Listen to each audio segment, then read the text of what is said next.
Usap-usapan ngayon sa social media ang sikretong kasalan ng dalawang sikat na celebrity, ngunit madaming nagulat dahil hindi pa sila ganon katagal na magkasintahan. Sa wakas ay nagpalitan ng wedding vows ang celebrity couple na sina Carlo Aquino at Charlie Dizon noong linggo, June 9 sa Silang, Cavite. Ikinasal ang mag-asawa sa isang pribadong resort at ang matalik na okasyon ay dinaluhan ng kanilang pamilya at mga malalapit na kaibigan.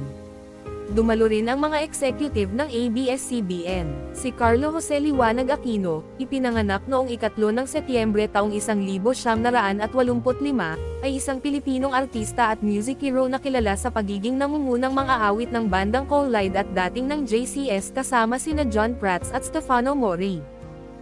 Si April Rose Dizon Mati Enzo Aquino, ipinanganak noong 12 ng Abril taong 1976, na mas kilala sa kanyang screen name na Charlie Dizon, ay isang Pilipinong artista, modelo at mga awit.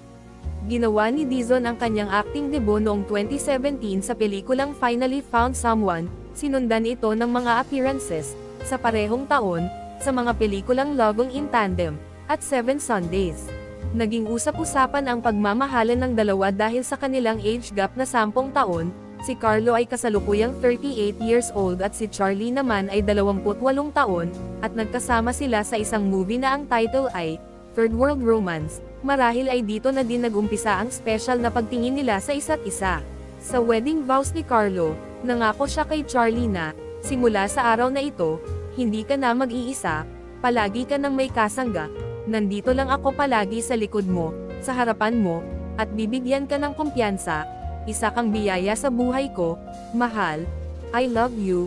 For her part, Dizon said, alam ko hindi naging madali yung journey natin as a couple, but I am proud na nandito na tayo ngayon, in front of everyone who loves us genuinely. Yun lang, don't forget to subscribe.